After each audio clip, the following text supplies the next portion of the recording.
Vamos a iniciar por las preguntas que nos enviaron en el formulario que enviamos. ¿Por qué estamos haciendo esto? Bueno, varias personas se me han acercado, tanto de esta iglesia como de otras iglesias, para preguntar sobre el tema de los últimos tiempos, porque pues la guerra con Israel va, Irán y se pone así duro, ¿verdad? Israel ha estado en guerra, como bien dice doña Mirna. Israel vive en un lugar conflictivo desde hace mucho tiempo. Las guerras que viven en el Estado moderno de Israel, pues son casi que continuas, ¿no? Lo que sucede es que ahorita Israel está experimentando un ataque más serio, ¿verdad? Misiles y ese tipo de cosas. Y entonces mucha gente inmediatamente se empieza a preguntar si esto tiene que ver con el fin de los tiempos, ¿no? Y pues vamos a dar respuesta a algunas preguntas. Hay varias preguntas que están en el formulario que envié. Me voy a, disculpen, me voy a enfocar en las preguntas que tienen que ver con el tema que hoy estamos planteando. Hay algunas preguntas que tienen que ver con escatología, pero tienen que ver con otra rama de escatología que llamamos personal, ¿no? O individual. Es una escatología también particular, le llaman algunos teólogos, que tiene que ver con nuestras almas, el estado eterno, como cuál es la vida después de la muerte, etcétera, etcétera. Pero obviamente ese tipo de preguntas también son escatológicas. Pero hoy, debido al tiempo, nos vamos a enfocar en las preguntas que tienen que ver con lo que está sucediendo, ¿no? En el tema de Israel, porque esa es la curiosidad que mató al gato, pero a nosotros no nos va a matar, sino que a nosotros esta curiosidad nos va a ayudar a aprender, ¿verdad? La primera pregunta que veo acá dice, debido a que este tipo de guerras siempre han existido, ¿hay alguna referencia bíblica que debamos considerar que nos oriente al fin de los tiempos? Muy buena pregunta. ¿Alguien de por acá hizo esa pregunta? ¿No? ¿Nadie de ustedes? Entonces fue alguien allá en otro lado. A ver, vamos todos vamos, vamos todos, por favor, al Salmo 110. Vamos todos al Salmo 110. Allá a los que están en casa también, por favor, les animo a que abran su Biblia en el Salmo 110. Vamos a empezar a responder esa pregunta. ¿Hay alguna referencia bíblica que hable acerca del fin de los tiempos? Claramente. Digamos que el fin de nuestros tiempos. Porque cuando hablamos del fin de los tiempos, tenemos que entender también que la Biblia hace esa referencia al tiempo del fin.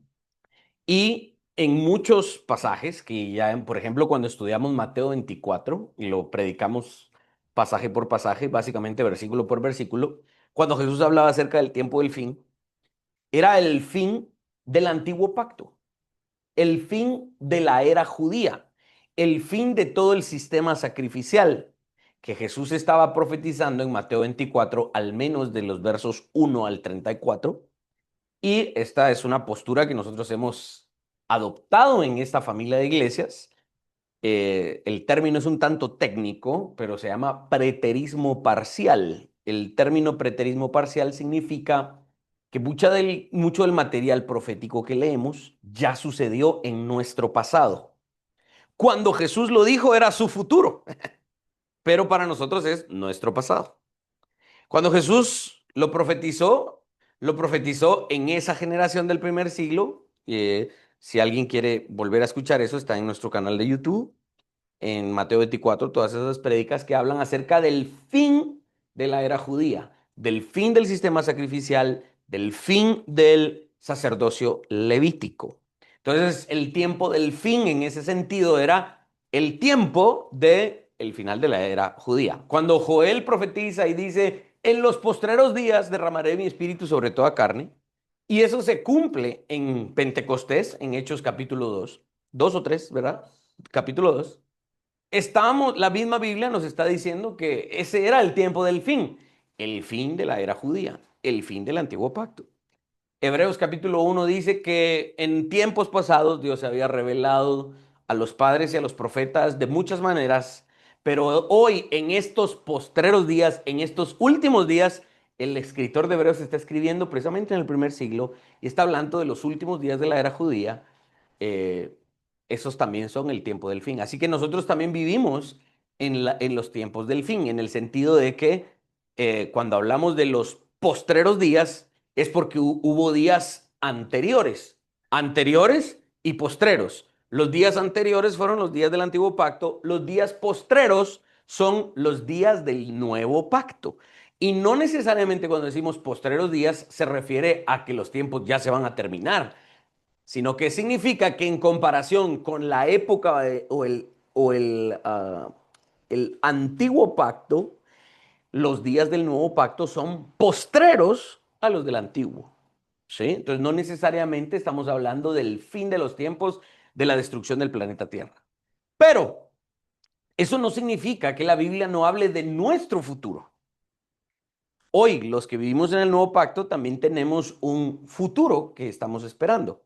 Y ese futuro lo podemos leer en el Salmo 110, verso 1. Dice de la siguiente manera: Jehová dijo a mi Señor, siéntate a mi diestra hasta que ponga a tus enemigos por estrado de tus pies. Ok, este verso es el verso del Antiguo Testamento más citado en el Nuevo Testamento. Y los escritores del Nuevo Testamento interpretan este verso en lo que ya denominamos la segunda venida, el último día de la historia, el día del juicio final, cuando Jesucristo regrese así como se fue. Hechos capítulo 1 nos ayuda a interpretar esto cuando el ángel le dice a los discípulos que se quedaron viendo hacia arriba cuando Jesús ascendió y una nube lo cubrió y Jesús ascendió a los cielos. Los discípulos estaban así, con la boca abierta, ¿verdad? Y el ángel se aparece y les dice: muchachos, ¿por qué están viendo para arriba? A este Jesús que se acaba de ir, así como se fue, así retornará. Es decir, en la segunda venida de Cristo retornará de manera visible, en gloria, de manera corporal, a ejercer juicio sobre todas las naciones y a establecer la era postrera o, digamos, los nuevos cielos y la nueva tierra, ¿no? Entonces, nuestro futuro sí está planteado en algunas partes de la Escritura. Hay pasajes que hablan específicamente de esa segunda venida. Primera a los Corintios 15 y Primera a los Tesalonicenses capítulo 4 versos, si no estoy mal, 12 en adelante. Puedo equivocarme ahorita porque no lo tengo a la mano, pero Primera a los Tesalonicenses capítulo 4. Esos pasajes describen el último día de la historia, lo que llamamos la segunda venida. Pero para nosotros entender cuándo va a ser esa segunda venida, que esa es la pregunta, la primera que leí, ¿cómo sabemos cuándo se va a dar esa segunda venida? Bueno, no sabe, nadie sabe el día ni la hora. ¿Recuerdan? Eso es algo que Jesús dijo inmediatamente después de estos eventos de la guerra en Israel. Los sospechosos de siempre, pastores y dispensacionales de siempre, empiezan a hacer sus transmisiones en vivo, empiezan a publicar sus artículos, etcétera. Y uno de los más populares aquí en Guatemala, tiene su propia radio, ¿verdad? Y todo lo demás, ustedes ya tal vez lo hayan de identificar. Inmediatamente sale y dice: miren, este es el año del retorno. Y él explica y dice: no estamos diciendo que en este año va a retornar Cristo, sino que está diciendo, a ese le puede bajar la intensidad, porque ahí creo que tenía muchas, pero si quieren lo apagan o le bajan la intensidad. Em, este señor empieza a hablar, decir, estamos diciendo que este es el año del retorno, pero no necesariamente que es el retorno de Cristo, sino que es el año en el que debemos retornar a la Biblia, retornar a la iglesia, retornar, y está bien, va, bonito eso, está bien. Pero agrega y dice: pero miren todo lo que está sucediendo en Israel. ¿Quién quita? Y de verdad la segunda venida del Señor se acerca, ¿verdad? ¿Por qué? Porque generalmente la interpretación dispensacional, que en esta iglesia no tenemos temor a decir que no es bíblica, la verdad es que no creemos que la interpretación dispensacional sea una interpretación de acuerdo a la Biblia. No surge de la Biblia, es un sistema hermenéutico inventado por hombres y que intenta amoldar la Biblia al pensamiento de ciertos hombres. No creemos que sea un sistema hermenéutico que surja de la Biblia. intentar siempre buscar eventos en los periódicos o en el calendario humano para intentar descifrar la segunda venida de Cristo. Ahora, la única pauta que tenemos en la Biblia acerca de la segunda venida de Cristo es la que acabamos de leer. El día, la época en la que todos los enemigos de Cristo sean puestos por estrado de sus pies, podríamos empezar a decir, la segunda venida de Cristo se acerca. Cuando hablamos de que todos los enemigos de Cristo sean puestos por estrado de sus pies, estamos hablando de que todas las naciones, todas aquellas cosas que son anticristianas, todos aquellos líderes que son anticristianos, todos aquellos eventos, organizaciones, leyes, ideologías, actos, todo lo que a ustedes se les ocurra que sea anticristo, anti el gobierno de Cristo, y todo eso, el cuerpo de Cristo, la iglesia de Cristo lo haya vencido y lo haya traído a los pies de Cristo y sea la influencia del cristianismo en toda la tierra más que evidente y casi total, en ese momento podríamos decir que el Salmo 110 se está cumpliendo y podríamos empezar a esperar la segunda venida de Cristo. Entonces, cuando vemos a nuestro futuro, la única pauta que tenemos para intentar descifrar cuándo vendrá Cristo es el Salmo 110, verso 1. Quien haya hecho esa pregunta, espero que le quede claro y espero que le sirva la respuesta que he dado. Voy a ir avanzando porque hay varias preguntas. ¿Cómo nuestra postura escatológica mira estos eventos? Dice otra pregunta. ¿Quién hizo esa pregunta? ¿Alguien de aquí hizo esa pregunta? Levante la mano. No. Sean valientes, ¿verdad? Sean valientes. Digan, yo la hice. Nuestra postura escatológica mira estos eventos precisamente como, primero, gobernados por la providencia de Dios. Cuando hablamos de la providencia de Dios, hablamos de el control y los decretos de Dios en los asuntos de la historia humana. Recordemos que la historia humana es la realización de la providencia de Dios. Dios ha permitido, Dios ha eh, dado, digamos, la cancha en su voluntad para que estos asuntos sucedan. Estos asuntos pueden ser un juicio de Dios sobre estas naciones. Estos asuntos pueden ser, o realmente son un producto de la vida pecaminosa de estas naciones. Estos asuntos de la guerra y todo lo que estamos viendo en las noticias son un resultado automático de los gobiernos anticristianos en el mundo. Em, Tienen una interpretación de acuerdo a nuestros tiempos, claramente, pero no creemos que sean eventos específicamente anunciados en la Escritura y que estos sean su cumplimiento. ¿Cómo ve nuestra postura escatológica entonces estos eventos? Los ve simplemente como un cumplimiento de la providencia de Dios y un resultado del juicio de Dios en las naciones y un resultado automático de la forma pecaminosa en que las naciones están siendo gobernadas.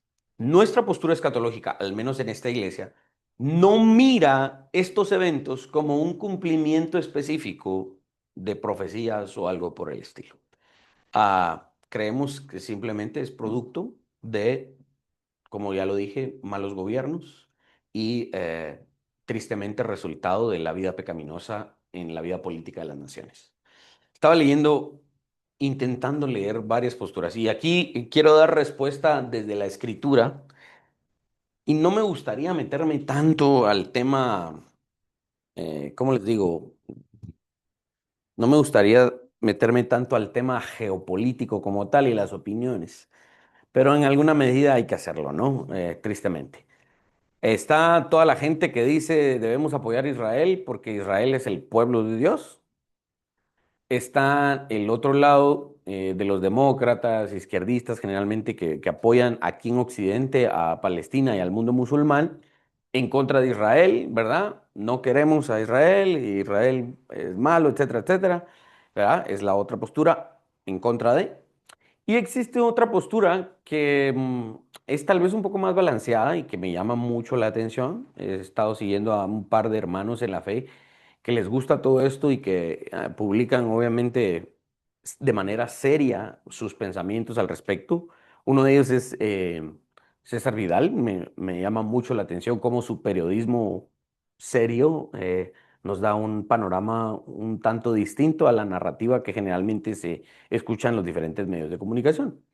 César Vidal habla, y me gustó mucho este último editorial que sacó hace unos días, acerca de un documento en Washington, de un plan precisamente para votar el régimen iraní y obligarlos a que hicieran este tipo de cosas. Entonces habla de, ustedes mismos pueden buscar este documento, leerlo. Yo solamente les estoy haciendo un resumen de lo que ahí dice, ¿no? Y lo que estamos viendo es casi de manera perfecta lo que en ese plan se habría fraguado hace algunos años. Y por eso Estados Unidos está así como que diciendo yo no hice nada, es Israel y no sé qué, y a ver si nos metemos, y todo ese tipo de cosas. Ah, Parece que de verdad un tipo de esa explicación hace mucho sentido y es consistente con el resultado pecaminoso del gobierno de las naciones. Entonces, hay una explicación en términos de política y en términos de geopolítica y de, de lo que sucede entre las alianzas y las no alianzas de naciones. Pero en esta iglesia nuestra postura escatológica no interpreta lo que hoy sucede como eventos específicos anunciados en la Escritura. ¿Sí? Esa sería la respuesta, tal vez un poco extensa, pero un poco, digamos, apegada a lo que nos están preguntando.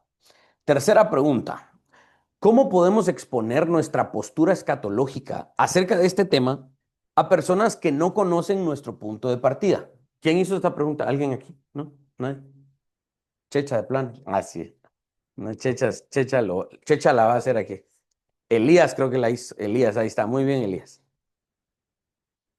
¿Cómo podemos explicar nuestra postura escatológica a personas que no comparten nuestro punto de partida? Bueno, am, hay varias formas. Tristemente no es una explicación corta. Requiere de, del desarrollo de varios temas. ¿Por qué? Y es ahí en donde es complicado debatir estos temas porque ¿contra qué luchamos aquellos que no somos dispensacionales? Luchamos contra el dispensacionalismo que ya está sembrado en la mente de la gente y automáticamente lo creen. Hoy en una guerra en Israel e inmediatamente lo asocian con el fin de los tiempos. Porque la postura dispensacional automáticamente está arraigada en la mente del cristianismo, específicamente evangélico protestante no reformado. Todo el mundo carismático, pentecostal y toda esa serie de denominaciones generalmente adoptaron el dispensacionalismo y gran parte de los bautistas también adoptaron el dispensacionalismo e inmediatamente llegan a estas conclusiones. Y estas conclusiones escatológicas de ese pensamiento escatológico tan popular es, es generalizado y es casi automático en la gente. Entonces, cuando queremos debatir o cuando queremos presentarle a la gente una postura escatológica distinta, debemos iniciar por explicar que nuestro sistema de interpretación bíblica es distinto. Nosotros no interpretamos la Biblia por dispensaciones, solo para que si alguien no sabe qué son las dispensaciones, el dispensacionalismo divide la Biblia en 7 bloques, ¿sí? La dispensación de la inocencia, la dispensación de la conciencia, la dispensación del gobierno humano, de la promesa, etcétera, etcétera, ¿no? Todas esas dispensaciones son bloques en los cuales ese sistema hermenéutico ha dividido la Biblia. Nosotros que no somos dispensacionales, no dividimos la Biblia en 7 porciones, sino que nosotros interpretamos la Biblia de acuerdo al concepto del pacto. Y creemos que el pacto es el pacto eterno desde antes de la fundación del mundo hasta la eternidad en el futuro. ¿Sí? Existe una aparente división en toda la Biblia, que es el antiguo pacto y el nuevo pacto. En efecto, es una, digamos, división. Algunos la interpretan como el Antiguo Testamento y el Nuevo Testamento, pero realmente es más adecuado decir el antiguo pacto y el nuevo pacto. Ese pacto no es que sean dos pactos, sino que es uno solo en esencia.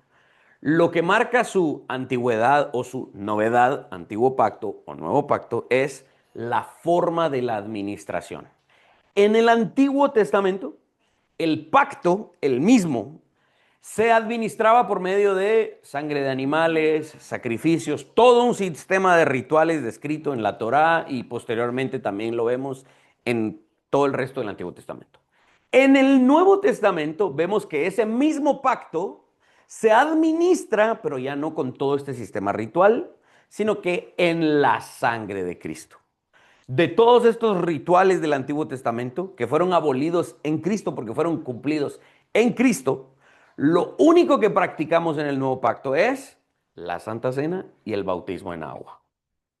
Es el mismo pacto administrado de dos formas distintas. Es el mismo pacto fundamentalmente con dos administraciones distintas. Cuando expliqué o prediqué sobre el pasaje en donde se rasga el velo después de que Jesucristo muere en la cruz, ahí tengo una sección en esa predicación, si ustedes lo quieren buscar posteriormente, en donde esa ruptura del velo en el templo, de arriba hacia abajo, fue la carta de despido de Jesús a todos los sacerdotes del antiguo pacto. Y Jesús diciendo, gracias por sus servicios. De ahora en adelante, yo voy a ser el sacerdote que siempre Israel anheló y deseó. Hay sacerdocio en el nuevo pacto, pero es en Cristo. Ya no es en el Aarón ni en la tribu de Leví. Entonces, nuestro sistema de interpretación pactual, distinto al sistema de interpretación dispensacional, de sí nos lleva a diferentes conclusiones escatológicas. ¿Qué podemos hacer para explicarle a una persona que no entiende el sistema de interpretación pactual? A empezar por anunciar y decir, mira, necesitas renunciar al dispensacionalismo. Y digamos que no querés renunciar a él, pero por lo menos dale un chance a otro sistema de interpretación bíblica. No es el único, el dispensacionalismo no es el único. El sistema pactual es al que yo te invito. Y tal vez eso va a requerir de muchas lecciones, va a requerir de mucho más tiempo. Y eso puede abrir la puerta para conversaciones, ir a tomar un café, etcétera. Mira, te recomiendo este libro. Hay varios libros ahí. Les puedo pasar un libro bien sencillo de 18 páginas. Es un panfleto bien sencillo que yo uso con mis estudiantes que se llama Conceptos Básicos de la Teología del Pacto. Está en español, escrito por si no estoy mal, es un ministro presbiteriano mexicano que se llama José Martínez o Jorge Martínez, no recuerdo. Es bien sencillo, 18 páginas, se lee en 20 minutos, media hora, ¿verdad? De verdad muy sencillo. Y cambia totalmente la forma de interpretar la Biblia y por lo tanto eh, lleva a conclusiones escatológicas distintas. Les voy a dar un truco que me ha servido. Digamos, si no se quieren meter, ay, William, pero yo no puedo explicar eso. Bueno, por lo menos puedes explicar una cosa. El sistema dispensacional no es el único. El sistema de interpretación bíblica desde la perspectiva dispensacional no es el único. Considera otro. Yo no me lo sé, pero te puedo llevar con quien te lo explique. Y por ejemplo, en mi iglesia interpretamos la Biblia pactualmente, no dispensacionalmente. Por eso hay una perspectiva escatológica distinta. Pero vamos a algo mucho más sencillo. El Evangelio. Nuestra visión del futuro debe ser consistente con el Evangelio. ¿Qué es el Evangelio? Bueno, el Evangelio es la obra de Cristo, el reinado de Cristo sobre la vida de la persona, etcétera, como ustedes lo quieran poner de acuerdo a lo que hemos estudiado, ¿no? Ahora, dice la Biblia que la senda del justo es como la luz de la aurora, que va en aumento hasta que el día es perfecto. La vida de una persona que se convierte a Cristo es de mortandad en el pecado, en sus crímenes y delitos, es perdonada, justificada por la fe y empieza un proceso de santificación hasta el día de su perfección. ¿Sí? Eso es fácil de entenderlo. Bueno, nuestra visión del futuro es consistente con esa visión evangélica, con esa visión del evangelio. Así, de una manera chiquita, como una persona se convierte y empieza su proceso de santificación, puede tener caídas y todo lo demás, pero llega el día en el que se encuentra con Cristo y es perfeccionado. Agarren esa pequeña muestra del avance del evangelio y expándanla a gran escala a la historia humana y digan, la historia humana fue así, cayó en pecado.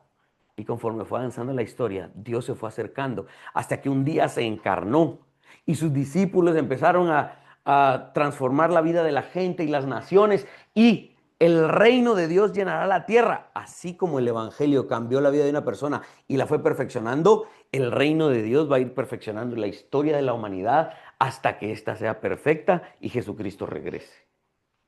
Es una perspectiva distinta a lo que dice el dispensacionalismo. Que si me meto a explicarles las diferentes posturas del dispensacionalismo y todo su pesimismo, entre ellos mismos se contradicen, se confunden y se pelean. ¿Por qué? Porque ellos plantean un futuro distinto, pesimista. Nosotros planteamos un futuro optimista. Tal vez esa forma podría ser una forma en la que podamos explicarle a alguien que no comparte nuestros presupuestos interpretativos o hermenéuticos. Siguiente pregunta. Bueno, voy a poner aquí y voy a preguntar aquí si alguien tiene alguna pregunta antes de seguir con las que me dieron. O allá en los que están en Zoom, los podemos escuchar aquí para que alguien tiene alguna pregunta con lo que he dicho. ¿Alguien necesita un poco más de aclaración? Willy, adelante. Digamos que, bueno, no digamos, todo lo que has explicado del dispensacionalismo, Ajá. entiendo yo que viene como de las, no religiones, sino que como de todo el Protestantismo. protestantismo. ¿El catolicismo qué es lo que cree acerca de eso? Buena pregunta. Sí, el dispensacionalismo nace entre los, digamos, protestantes, aunque el primer planteador del dispensacionalismo fue excomulgado de la Iglesia Cristiana Evangélica Protestante y fue expulsado como hereje. Hay algunos que incluso dicen que hay vestigios del dispensacionalismo en la época de la Reforma, y si los hay, nunca llegó a formalizarse como un sistema hermenéutico, sino hasta el siglo XIX. O sea que el dispensacionalismo es muy novedoso. Cuando surgen las filas de la iglesia protestante lo excomulga como hereje. Sin embargo, tristemente, las ideas del dispensacionalismo prosperan dentro de los círculos evangélicos, a pesar de que el iniciador fue excomulgado. Los seguidores del iniciador del dispensacionalismo ah, eh, crearon una iglesia apostólica distinta allá en Escocia, que también era separada del protestantismo y finalmente desapareció. Ahora, el catolicismo tiene una postura, la postura oficial de la Iglesia Católica en el libro del Magisterio de la Iglesia Católica, es la postura del amilenialismo, ¿sí? Es en cuanto a la interpretación del milenio, digamos.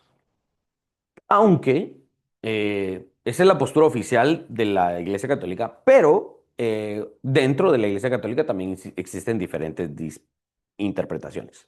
El amilenialismo enseña de que el milenio que se describe en Apocalipsis capítulo 20, versos 1 al 6, es simbólico, ¿sí? Es decir, no hay un milenio en el sentido de 1000 años literales. La postura dispensacional dice que Cristo vendrá a iniciar el reino milenial.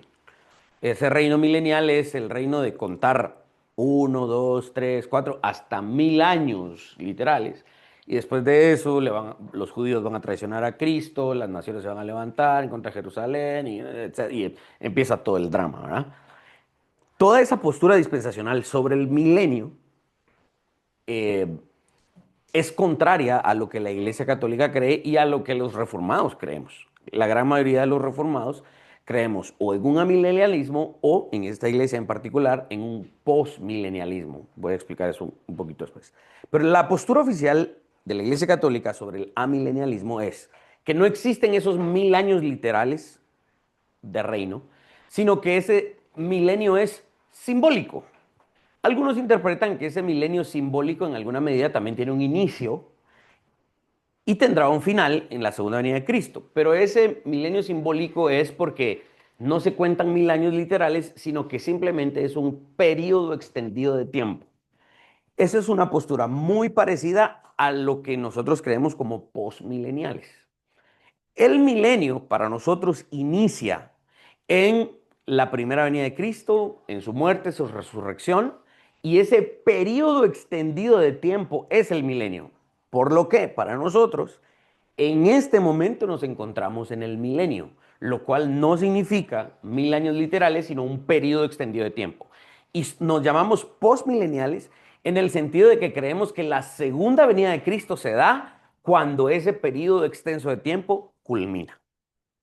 Entonces, la Iglesia Católica tiene en ese sentido una posición parecida al amilenialismo. El amilenialismo tiene sus matices. Existe un amilenialismo que todavía está un poco manchado por el pesimismo del dispensacionalismo, que creen también que en alguna medida el Armagedón está en el futuro, que hay cierto drama previo a la segunda venida de Cristo, la iglesia es perseguida y le ponen también ciertos matices dependiendo los eruditos de la iglesia católica que la estén interpretando. Pero digamos que esa es la postura oficial de la Iglesia Católica, aunque no toda, o sea, si te vas aquí al cura de la iglesia aquí en la ciudad de Guatemala, probablemente tenga algo distinto. Tengo entendido que sí existen ramas de la Iglesia Católica que han sido influenciadas por dispensacionalismo y otras corrientes, ¿no? Porque finalmente el debate teológico es amplio y finalmente se prestan ideas de aquí y de allá. Todos en alguna medida hacemos eso, ¿verdad? ¿Responde? Ok, muy bien. Voy entonces a la siguiente pregunta. ¿Cómo explicar que Jeremías 49 no aplica para el actual país de Israel? Excelente pregunta. Vamos todos a Jeremías 49, por favor. Abran su Biblia en Jeremías capítulo 49 y vamos a ver algo que esta iglesia se supone es bien sencilla, le va a ser muy sencillo entenderla. ¿Alguien hizo esa pregunta? ¿Aquí? ¿No? ¿No? Allá donde Checha, ¿alguien hizo esa pregunta de Jeremías 49? Alguien de allá, Checha. Checha Listo. la hizo. Excelente, excelente, Checha. No es 49, dice la pregunta. Yo 49 leo ahí. Ok. Ah, vamos, por ejemplo, a Jeremías 49, verso 7. ¿Lo ven ahí? Dice, acerca de Edom, así ha dicho Jehová de los ejércitos, no hay más sabiduría en Temán, se ha acabado el consejo de los sabios, se corrompió su sabiduría, y etcétera, etcétera, podríamos seguir leyendo. Si se recuerdan, hace unas semanas estuvimos predicando el libro de Abdías. Y yo hice referencia precisamente a este capítulo de Jeremías 49 como un pasaje alternativo que está hablando de lo mismo que está hablando el profeta Abdías.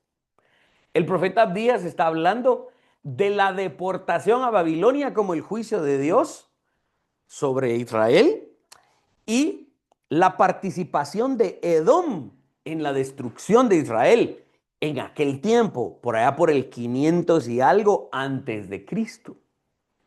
Vamos a otro, ahí mismo Jeremías 49, verso 28. ¿Lo ven ahí? Jeremías 49, verso 28.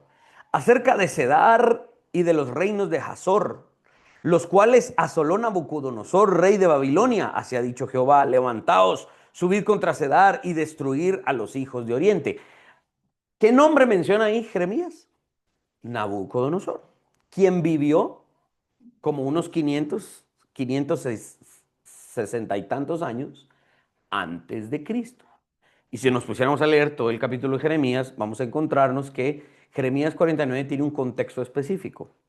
Es el contexto precisamente del juicio de Dios sobre la nación de Israel allá en el Antiguo Testamento, previo a la deportación de Babilonia. ¿Cómo sabemos que Jeremías 49 no trata del Estado moderno de Israel? Porque el mismo pasaje y otros, como el libro de Abdías, nos están informando acerca de que el contexto es la deportación a Babilonia 5 o 6 siglos antes de la encarnación de Cristo. ¿Responde eso, Checha? Sí, dice. Qué bueno. ¿Perdón? Que no es para el Estado moderno de Israel, porque el contexto es en el Estado de Israel en el Antiguo Testamento. Tanto Abdías como el mismo libro de Jeremías y el verso 28 que está nombrando a Nabucodonosor, un personaje que existió antes de la encarnación de Cristo, nos están diciendo que su cumplimiento es allí y no en el Estado moderno de Israel. ¿Sí? Pásale el micrófono a Dani, por favor. Sí, ¿cómo explicar que Jeremías 49 no aplica para el Estado moderno de Israel? ¿Sí? Entonces, leyendo Jeremías, leyendo Abdías, nos damos cuenta que aplicaba para el Antiguo Testamento. ¿Sí es claro eso? Sí, sí. ¿Hay algo que explica el Estado moderno de Israel? Am, en ese pasaje no, y tampoco creo que en el Nuevo Testamento. ¿Por qué? Porque don Gilberto pregunta si hay algo en la Biblia que explique o que tengamos que interpretar para el Estado moderno de Israel. Bueno, creemos que no. ¿Por qué? El Nuevo Testamento, en varios pasajes, apuntan precisamente a la destrucción del Estado de Israel como grupo étnico en aquel momento que se opuso a Cristo. El 70 después de Cristo, la destrucción de Jerusalén, la destrucción del templo y la no construcción de un tercer templo en Israel hasta nuestros días hoy. Y aunque se construyera un tercer templo en Israel, no tiene relevancia o consistencia con algo que podamos leer en la Escritura. Ah, Pongámoslo así, digamos que en Israel se construyera un tercer templo hoy. Hay un partido político que está ofreciendo que construirlo, etc. Entonces los dispensacionales, hagámoslo, ¿va? Porque el tercer templo es necesario para que encaje todo el sistema dispensacional.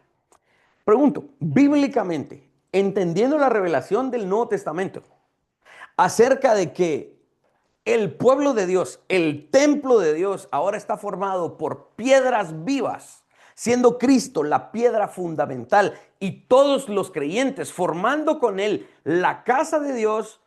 ¿Cuál sería la relevancia de un Estado moderno de Israel y la construcción de un tercer templo? Dejaría prácticamente el pueblo de Israel siendo el pueblo elegido, porque ahora todos estamos dentro de ese. Ahora, si dejamos que el pueblo de Israel sea el pueblo elegido, entonces tenemos que interpretar eso precisamente en pasajes como Efesios 3, que lo vamos a leer más adelante porque hay una pregunta que tiene que ver con eso, que el Estado de Israel o la nación de Israel ya no está conformada por una tribu o una raza específica en un lugar geográfico específico, sino que el pueblo de Israel, el Israel de Dios, el pueblo elegido desde el Antiguo Testamento está formado por toda lengua, tribu y nación que ponga su fe en Cristo. Entonces, el Estado moderno de Israel para nosotros es una nación más que hay que conquistar con el Evangelio. ¿Estamos a favor de Israel? Sí, en el sentido de que vengan a la fe. No en el sentido de que tengan un lugar privilegiado en la Escritura. Porque eso contradeciría la revelación del Nuevo Testamento. Vamos por ahí. Siguiente pregunta. Ah, sí, el micrófono, dale, Willy. Encendelo, porfa. Quítale el mute.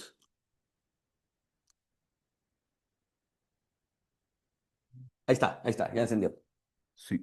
Sí, Tal vez solo ampliando la pregunta de de don don Gilberto. Gilberto, porque Romanos sí deja ver un poco eh, que los israelitas étnicamente vendrán un grupo a participar en la fe. ¿Eso es lo que quiere Amén. decir? Amén. Sí.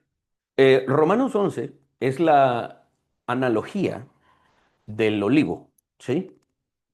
Pablo establece una excelente analogía como genial escritor y maestro inspirado por el Espíritu. Cristo es la raíz de ese árbol de olivo y las ramas originales, dice Pablo en su analogía, son el pueblo de Israel. Y Pablo mismo utiliza la palabra mis compatriotas en Romanos 11, porque Pablo mismo era judío de nacimiento, ¿no? Esas son las ramas originales. Mas tú, dice, a los romanos, gentiles, paganos y griegos, bárbaros, escitas, todo el tipo de gentil que existiera en el mundo, en la diáspora, en el imperio romano, tú que tienes fe, eres un olivo silvestre que ha sido injertado. Ahora, importantísimo esto. El injertado no es en la nación de Israel, es injertado en Cristo, ¿sí? Y el profeta Isaías nos dice que la raíz de Isaí, la raíz de Israel es Cristo. Jesús dice en el Evangelio de Juan, antes de Abraham, yo soy. Es decir, Cristo está diciendo, la raíz soy yo, no el pueblo de Israel, étnicamente hablando. Ahora, eso no significa, como recalco, entonces recalco lo que le decía a don Gilberto, eso no significa que el pueblo de Israel tenga un lugar privilegiado y tampoco significa que si existen israelitas étnicos que pudieran ser comprobados desde el Antiguo Testamento hasta nuestros días, digamos, no significa que no pueden venir a la fe. Al contrario, Pablo dice, todo esto ha sucedido, la salvación a los gentiles, para darle celos a mis compatriotas, es decir, para darle celos a Israel y que finalmente vengan a la fe. Y eso sucedió. El primer caso son los discípulos de Cristo, quienes eran judíos, abandonaron su judaísmo para adoptar el cristianismo. Pablo mismo abandonó su judaísmo para adoptar el cristianismo, abrazar el cristianismo. Y todos aquellos judíos que en aquella época renunciaron a las enseñanzas de los fariseos y los saduceos y adoptaron el cristianismo, es el inicio del cumplimiento de esa profecía de que la nación de Israel vendrá a Cristo. Entre los teólogos reformados postmileniales, la gran mayoría coincide, y yo también creo, en una conversión futura de aquellos que se identifiquen con el judaísmo. Es decir, todos aquellos que digan, yo soy israelita y puedo trazar mi linaje hasta la tribu de Judá, hasta la tribu de no sé qué, ¿verdad? Y existe incluso ese movimiento que dicen, yo tengo el registro de la genealogía y yo vengo de esas tribus del Antiguo Testamento. Finalmente, Romanos 11 nos dice que toda esa gente que se identifique con ese judaísmo del antiguo pacto va a venir a Cristo. Creemos en una conversión de los judíos a Cristo. Sí, creemos que exista. Y ahí no me gusta mucho meterme en ese debate porque realmente no hay mucho bíblicamente hablando. En el sentido de que estaba leyendo yo a un joven que es dispensacional y defiende mucho el dispensacionalismo. Él dice, yo no soy dispensacional, pero quiero que no lo ridiculicen porque es una opción seria.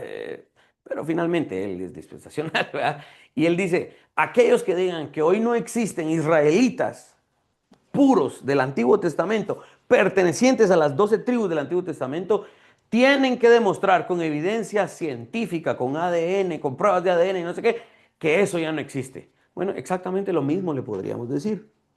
Toda esa gente que dice ser del pueblo de Israel del Antiguo Testamento, étnicamente hablando, tendría que demostrarlo con pruebas de ADN, con pruebas de no sé qué. Y tendríamos que tener esas pruebas de la gente del Antiguo Testamento que nos presten una prueba de su ADN para compararla con el ADN de los israelitas modernos para ver si casa.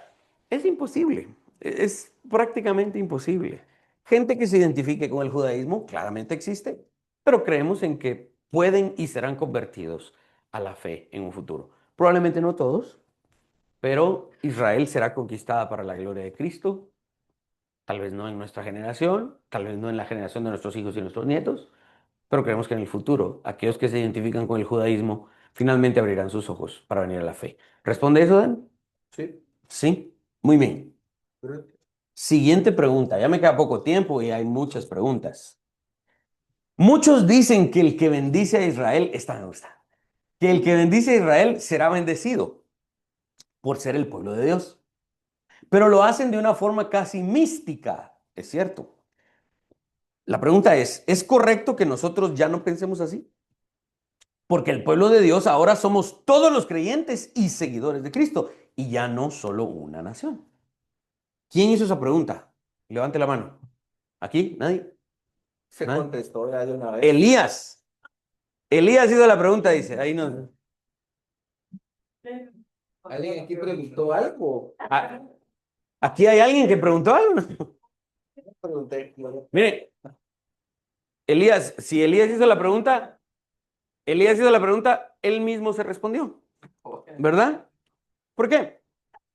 Porque el Estado moderno de Israel, que surge como un acuerdo de la ONU en el consenso posterior a la Segunda Guerra Mundial para reconocer un lugar geográfico y etcétera, todo lo que podamos decir ahí, es un pueblo novedoso, o sea, digamos que es nuevo en la historia de la humanidad en alguna medida, y que surge como un acuerdo de la ONU, no necesariamente como una directriz bíblica o un cumplimiento de una profecía bíblica.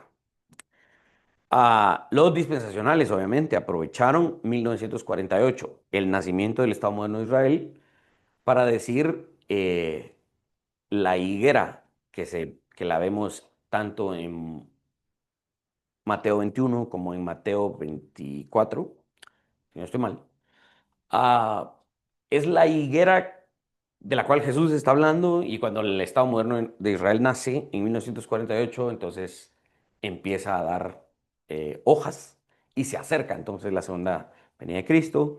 Ahí es donde los dispensacionales se atreven a empezar a poner fechas, dictan 1988, Cristo no regresa, dicen que se confundieron y la generación duraba 30 años más, 2018, Cristo no vino, etcétera, etcétera, ¿no?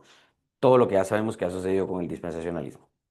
El Estado moderno de Israel, entonces, como ya lo dijimos en otra pregunta, no es un pueblo que hoy tenga una posición privilegiada bíblicamente hablando. No creemos en que el que bendice a este Estado de Israel será bendecido porque así lo dice Génesis 12, ¿no? No necesariamente esa es la interpretación. De hecho, hace un par de días, o no sé si hace una semana, este famoso presentador de noticias, Tucker Carlson, tuvo una entrevista con el senador Ted Cruz. Él es el senador del estado de Texas. Él se identifica como evangélico, cristiano, etcétera. Y Tucker Carlson le pregunta, mira, ¿y por qué Estados Unidos tiene que apoyar a Israel en esta guerra? Y entonces el senador dice, porque yo como cristiano leo en la Biblia, en Génesis, al principio dice, no sé dónde está la cita, pero sé que está ahí, dice, que el que bendijere a Israel, Dios le bendecirá. Entonces, esa es mi motivación, yo por eso estoy... Y Tucker Carlson le pregunta y le dice, y Tucker Carlson sabía, él decía, eso está en Génesis 12, dicho sea de paso. Él sí sabía un poquito más de Biblia. El Estado moderno de Israel es ese Estado que habla en Génesis 12, ¿no? Y obviamente el senador no sabe responder y cuando responde da su respuesta dispensacional, ¿verdad? Una mala teología. Si su política no ha sido tan buena, imagínense su teología, ¿no? Ha sido peor, ¿no? ¿Por qué? Porque realmente el lenguaje es a Abraham y no al Estado moderno de Israel. En Génesis 12, finalmente, Dios le está hablando a Abraham y le está diciendo, a ti, todos los que te bendijeren a ti, en ti serán benditas todas las naciones de la tierra, y el que te bendijere a ti, yo lo bendeciré. Obviamente, tiene un cumplimiento inmediato en la vida de Abraham. Todos aquellos que bendijeron a Abraham y lo ayudaron y no estuvieron en su contra fueron bendecidos. Y todos aquellos que estuvieron en contra de Abraham fueron maldecidos. Posteriormente, su descendencia de la misma manera. Pero Ted Cruz, los dispensacionales y toda la demás gente que interpreta Génesis 12 de esa manera, no van al Nuevo Testamento para darle resolución y una verdadera interpretación a Génesis 12. Finalmente, Gálatas 6 dice, y todos vosotros, ¿quiénes eran los Gálatas? Paganos, griegos, del linaje de Israel no tenían absolutamente nada. No compartían ni siquiera las costumbres de Israel, su color de piel, su lenguaje, nada. Ellos eran paganos. Y les dice Pablo a los Gálatas, y también Pablo en otras cartas, si vosotros sois de fe en Jesucristo, ciertamente sois linaje de Abraham. Entonces, finalmente, la promesa de bendición a aquellos que bendijeren a Israel es la promesa de bendición para aquellos que bendijeren al pueblo de Dios. Y el pueblo de Dios no necesariamente es el Estado moderno de Israel, sino que es toda aquella nación que ponga su fe en Cristo. Así que aquellos que nos bendigan a nosotros, que tenemos fe en Cristo, Dios les bendecirá. Y aquellos que nos maldigan, a nosotros, que somos guatemaltecos, no judíos, si nos bendicen porque creemos en Cristo, tendrán bendición. Y si nos maldicen, Dios estará en contra de ellos. Ahora, agudicemos más esta respuesta. El Estado moderno de Israel es la nación más anticristiana del mundo. El Estado moderno de Israel no cree en Cristo. La gran mayoría de sus rabinos escupen y hablan horrores en contra del personaje de Jesucristo. La nación de Israel, el Estado moderno de Israel, hoy es una de las capitales homosexuales del mundo. No, el Estado moderno de Israel, incluso si lo analizamos en su estado actual, está muy, muy lejos de ser el pueblo de Dios. Ahora, que lo bombardeen, sí, no, no, tampoco estamos diciendo eso. Ahora, no criticamos eso de Israel desde una posición en Guatemala como decir, nosotros somos más cristianos. No, lo estamos criticando desde la perspectiva bíblica. Si fuese el pueblo de Dios, reconocerían al Hijo de Dios. Pero son la primera nación en el mundo que se opone a reconocer al Hijo de Dios. El dispensacionalismo ha puesto a la nación de Israel, al Estado moderno de Israel, como una especie de candidato del pueblo de Dios. Pero ya vimos que bíblicamente y en su comportamiento actual está muy lejos de ser el pueblo de Dios. Espero que responda a tu pregunta, Elías. No nos va a dar tiempo. Miren, ya se nos está acabando el tiempo. Hay que hacer una segunda parte. Así mandan más preguntas. Va. Ustedes, ustedes no han estado en un concierto que cuando termina los que están cantando dicen adiós y toda la gente empieza a decir otra, otra. ¿Han oído eso? Así me acabo de sentir. A ver, surgió una pregunta. Decís, puedes hacerla si querés, de una vez. ¿No? Ah, mandaste la tuya. Ok. Ah, ok, perfecto. Pero tú dijiste que tenías una pregunta ahorita, ¿te surgió una? No. Era, a ver, ok, son las 8:30 ya, pero vamos a ver. De lo que he explicado, ¿alguien necesita más aclaración? Allá, los que están en Zoom. O como le pasó a Pablo, ¿verdad? Que extendió el discurso hasta el amanecer. ¿Alguien tiene una pregunta? Andrea, ¿tú tienes una pregunta? Abrí tu micrófono, por favor. No, solo diciendo que todo claro. Ah, excelente, muy bien. ¿Alguien tiene alguna pregunta? ¿Algo que quisieran que aclarara aún más de lo que hemos estado hablando ahorita? Antes de ir culminando. Allá, Eddie, adelante. Abrí el micrófono. Más que pregunta, solo es una opinión rapidita. A ver, escuchemos la opinión. Eh, y me quedó la inquietud por la pregunta de Elías de cómo podemos explicarle a otra gente nuestra postura escatológica. Y bien lo mencionaste, solo quisiera ponerlo en algún ejemplo más práctico para que les quede claro y resuena. Por ejemplo, lo que mencionaste, William. el hecho de decirle a la gente, mira, el entender que va a haber un rapto, que lo que pasa en las películas de rapto donde se van los aviones y se queda sin piloto porque Cristo vino. Espérame, disculpa. Espérame. Espérame, es que perdimos tu audio ahorita. Vamos a ver, altavoz acá y volví a hablar, Eddie. Hola, hola, hola, hola, sí, sí, Es sí. que ahí te escuchamos mejor. Ah, va. Decías que el hecho de que algunos dicen que hay un rapto o cosas así. Sí, que es lo que regularmente escuchamos toda la vida y nos acostumbramos a oír esto de que el mundo se va a poner peor, la maldad va a crecer y que va a haber un rapto y que los que estén, los buenos se van a ir, los malos se van a quedar, que va a aparecer el 666, la Ujú. bestia, el milenio. Todo eso que regularmente escuchamos, esta es una manera de interpretar los hechos futuros. Sí, Es una buena manera de tratar de explicarle a la gente que piensa así.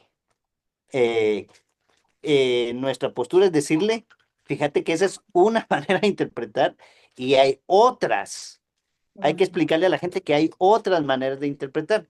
¿Y por qué lo sí. estoy mencionando? Porque yo me acuerdo que con Karen, mi esposa, cuando yo empecé a explicarle esto, se me quedó viendo así como que, ¿cómo así pues? O sea, hay otras cosas, hay otra manera de interpretar.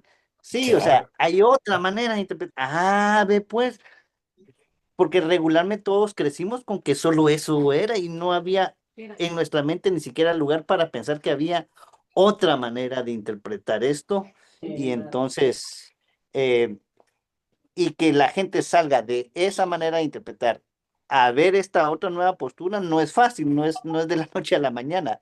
Por eso Exacto. es que bien vos lo mencionaste, decir, mira, dame chance de explicarte, tomémonos un café, vamos Sí. poco a poco este libro y aunque estoy seguro que no te lo vas a comer a la primera, considéralo. Ujú. Te- y con el tiempo porque sí creo que no es de la noche a la mañana que una persona puede entender esta otra manera de interpretar la escritura, o por lo menos los hechos futuros, ah, y entonces no es así de una manera fácil.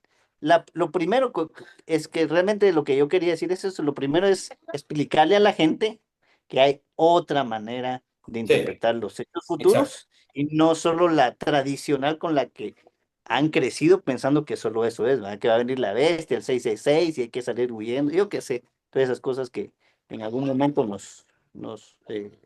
lo creímos, pues. Ese era nada más mi punto. Excelente, te lo agradezco. Sí, sí, definitivamente es la invitación a volver a leer la Biblia en una óptica distinta, ¿verdad? Y hay que recordar que el dispensacionalismo realmente es nuevo en la historia de la iglesia. O sea, surgió en el siglo XVIII, siglo XIX, perdón, ni siquiera siglo XVIII, siglo XIX. O sea, 1900 años después de que Jesucristo se encarnó, el dispensacionalismo surge. Y ha llegado a ser tan popular que tristemente ha llevado a la iglesia precisamente a este tipo de situaciones que hoy estamos viendo. Gracias por compartir, muy interesante. Ah, ok, qué bueno. Ah, que te va bien, adiós, ya se tiene que retirar. Bendiciones. Sí, se quedó trabado ahí, pero aquí no. Allá, ¿me miran bien? Eddie, Iván, no, no se quedó trabado. Ah, ok. Es que aquí se nos quedó trabado en la pantalla. Bueno, ¿alguna otra duda, alguna otra pregunta antes de que cerremos hoy? Porque todavía no llegué ni a la mitad de las preguntas. Todavía hay varias otras y están bien, pero ya son casi las 9:20 y ya tenemos hambre. Así es.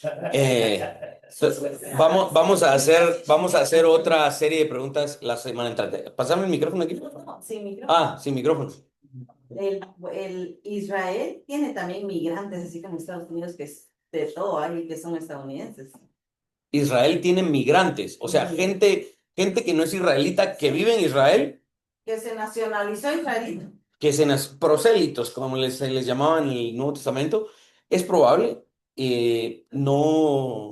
No conozco esas estadísticas ni nada por el estilo, pero sí hay inmigrantes, hay gente que digamos, se ha ido a vivir allá, ¿verdad? Sí, Por sí, sí, el he avance. escuchado que hay comunidades, por ejemplo, rusas, judías, Ajá.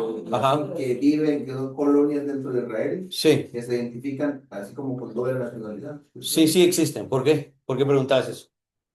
Es el pueblo puro, pues, va. Exacto. Es el Israel de Dios. Exacto, sí. Dice la- Ahora, recordemos que, ¿por qué todo este alboroto? Esto no lo digo yo, sino lo dijo y lo escribió uno de los principales exponentes del dispensacionalismo, Charles Righty. Ahí tengo su Biblia de estudio. No la tengo para que yo creo eso, sino que la consulto precisamente cuando quiero saber la interpretación dispensacional de un texto. Ahora, Charles Righty no es uno de los, ¿cómo les digo? Locos, maniáticos, ignorantes. No, era una persona entrenada, no era un ingenuo, era una persona que conocía bastante, pero él estaba defendiendo el dispensacionalismo. Y él dice, uno de los principios fundamentales, ¿sí? Uno de los principios fundamentales del dispensacionalismo es mantener una separación constante y clara entre la iglesia cristiana y el pueblo y la nación de Israel. Ese es uno de los objetivos del dispensacionalismo. Recordar que la iglesia es un paréntesis en el plan de Dios. Eso dice el dispensacionalismo. No es el pueblo escogido de Dios. Cuando se cierre ese paréntesis con el rapto y todo eso, ¿verdad? Que dice el dispensacionalismo, y los creyentes se vayan en el rapto con Cristo, se cierra ese paréntesis y la historia del verdadero pueblo de Dios continúa. Ahora, solo miren lo que dice la Biblia. Efesios 2, vamos todos a Efesios, por favor, para que ustedes lo vean con sus propios ojos. Todos allá en casa también, por favor. Efesios 2, versos 11 en adelante. Entonces, ¿por qué voy a leer esto? Porque el dispensacionalismo dice, mantengamos dividido a la iglesia cristiana y a Israel. Ambos tienen que ver con Dios, pero el verdadero pueblo es el Estado de Israel. La iglesia son como ciudadanos de segunda clase, que sí, se van a ir con Cristo, pero la verdadera historia es la historia de Israel. Ok, miren lo que dice Efesios 2, versos 11 en adelante. ¿Quiénes son los efesios? Griegos, paganos, no son israelitas. Y a ellos les está escribiendo Pablo. Les dice, por tanto, acordaos de que en otro tiempo vosotros, los gentiles en cuanto a la carne, erais llamados sin circuncisión por la llamada circuncisión hecha con mano en la carne. Eso significa que Pablo está diciendo, ustedes los gentiles eran incircuncisos y ese título se los dio Israel, la nación de Israel. Verso 12. En aquel tiempo estabais sin Cristo, alejados de la ciudadanía de Israel y ajenos a los pactos de la promesa, sin esperanza y sin Dios en el mundo. Pero ahora, verso 13, en Cristo Jesús, vosotros que en otro tiempo estabais lejos, habéis sido hechos cercanos por la sangre de Cristo. Porque Él es nuestra paz, que de ambos pueblos hizo uno. Paren ahí. ¿Cuáles son los dos pueblos que Pablo está hablando? Los judíos y los gentiles. De ambos pueblos, dice Cristo, con su sangre hizo un solo pueblo. ¿Sí? Verso, verso 15. Perdón, verso 14. Volvamos a leer el verso 14. Porque Él es nuestra paz, que de ambos pueblos hizo uno, derribando la pared intermedia de separación, aboliendo en su carne las enemistades, la ley de los mandamientos expresados en ordenanzas para crear en sí mismo de los dos un solo y nuevo hombre, haciendo la paz y mediante la cruz reconciliar con Dios a ambos en un solo cuerpo, matando en ella las enemistades. Pablo hace 3 veces esa declaración. No hay división entre los gentiles y los judíos. Desde la crucifixión de Cristo de ambos pueblos, Él ha hecho uno. El dispensacionalismo es antibíblico cuando plantea en sus presuposiciones fundamentales que hay que mantener una clara distinción entre la Iglesia de Cristo y la nación de Israel. Contradice claramente a Pablo en el capítulo 2 de Efesios. Y ustedes pueden buscar Gálatas capítulo 3, versos 28 y 29, Romanos 10, versos 12 al 13, Dani ya mencionó Romanos 11, Colosenses 3, Primera a los Corintios 12, y son realmente abundantes las referencias en donde la nación de Israel puede llegar a ser el pueblo de Cristo si pone su fe en Cristo. Los gentiles pueden llegar a ser el pueblo de Cristo si ponen su fe en Cristo. Dios no tiene dos pueblos, Dios tiene solo un pueblo. Claro que Pásale el micrófono, por favor. con Sí, está abierto. Sí, porque otras personas que viven en Israel. No, me estaba hablando del caso del fútbol. exacto. Desde el Antiguo Testamento. Desde el Antiguo Testamento, la ley hacía una provisión para aquellos extranjeros que querían convertirse a la fe israelita. Eran inmigrantes extranjeros, los cuales tenían algunas prohibiciones, celebraban la Pascua en un momento distinto y en un lugar distinto, pero finalmente observaban y eran partícipes de la vida de Israel y del Dios de Israel. El libro de Jonás. Jonás es enviado a predicar básicamente el arrepentimiento y el evangelio a un pueblo pagano. Es decir, el Antiguo Testamento está lleno también de referencias. ¿Por qué? Porque la nación principal de Israel, desde el Éxodo, era, ustedes me serán un reino de sacerdotes y me serán testimonio a las otras naciones. Y las otras naciones van a voltear a ver a Israel y van a decir, oh, qué maravilloso Dios el que tiene esa nación, qué maravillosas leyes las que tiene esa nación. Los profetas decían, en el futuro, las naciones vendrán al monte de la casa de Jehová y le dirán al monte de Dios, a la nación de Israel, enséñennos sus leyes. El Antiguo Testamento está lleno de referencias a que, como dice la promesa de Abraham, en él serían benditas todas las familias de la tierra, del mundo, no solo la nación de Israel. Entonces, es muy claro para nosotros que el mundo es el pueblo de Dios. Todo aquel de toda lengua, tribu y nación que ponga su fe en Cristo es el pueblo de Dios. Este Estado moderno de Israel puede llegar a formar parte del pueblo de Dios, pero no tiene un lugar privilegiado. Bíblicamente es imposible defender que el Estado moderno de Israel tenga un lugar privilegiado. Solo se defiende desde una perspectiva dispensacional, no desde una perspectiva bíblica. Muy bien, voy a parar aquí.